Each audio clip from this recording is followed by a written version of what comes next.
Sweet YouTube, and welcome back to another one of my videos. So today I'm going to be telling you how I keep track of my gaming collection. So what I actually use for keeping track of my collection at the minute is Excel, which is a spreadsheet software that people use for like databases and charting data and keeping track of things. So it's only reasonable that some people like myself will use this software for a game collection because I mean it has templates for different types of collections and stuff as well. So what I'm going to show you is what my game collection looks like visually on a spreadsheet. I'm also going to show you how I keep track on consoles and hardware that I have to play games on, and I'm also going to show you how to make your own spreadsheet for game collecting. So let's get on to the spreadsheets. So guys, this is my gaming collection on a visual spreadsheet. So as you see, it's got title, console, year, publisher, if I played the game or not, what region it's in, and if the game is playable. And I also have some notes, so if there's some things like, if it's a loose game, or if I want to put in notes like, it's got resurfaced, or there's certain download codes that don't work, or something like that, I can put that information all in the notes category.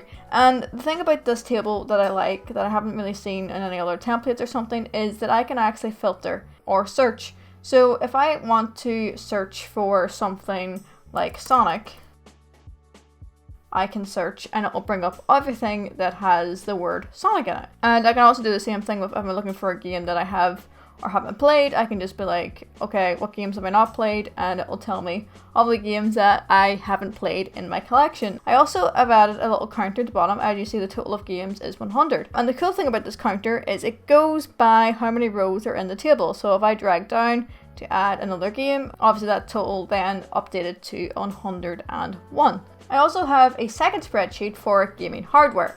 I have like controllers, amiibo cards, consoles, everything. Obviously the notes section is really handy in this, so then I know what kind of chargers they have, what batteries they may need, and I can have the same thing, similar system in here. I can search for keywords, I can search by region and stuff like that. So I'm going to show you guys how to make a table from scratch. So I've got 3 Life is Strange books and a GTA 5 strategy guide. So I want to keep track on my gaming books. So I'm going to show you guys how to do that very quickly now. So first things first, we're going to need a title. So I'm going to say game books, because everything else is game something. So I'm going to do that. I'm going to just stretch it out, and then I'm going to make this bigger. So when you make this bigger, this will actually adjust anyway. You might have to adjust it slightly, and I think that looks okay.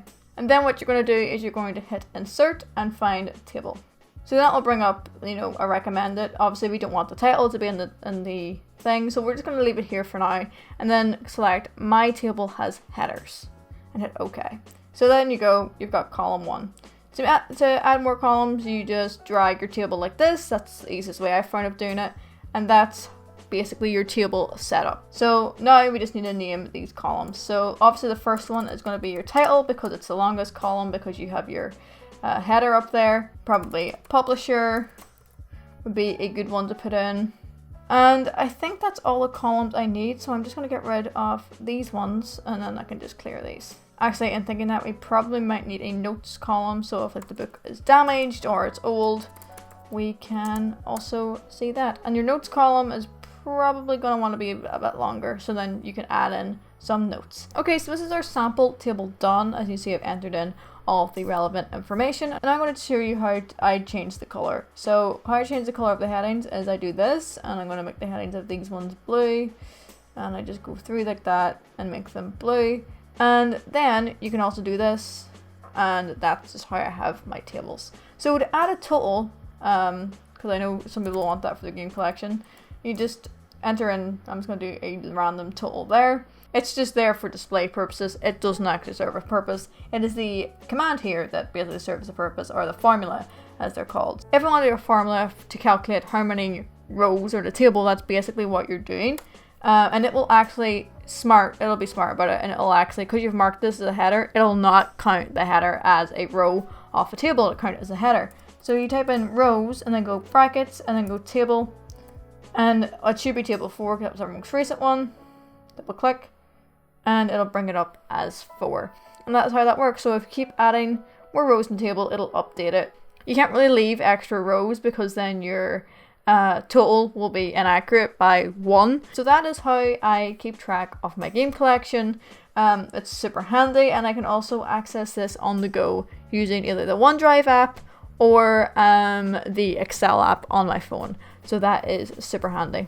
So thank you guys so much for watching this video. I really hope it was helpful and it showed you guys kind of an example of how to make your own spreadsheet for your game collection. This doesn't even have to apply to game collecting. It can also apply to a bunch of other things.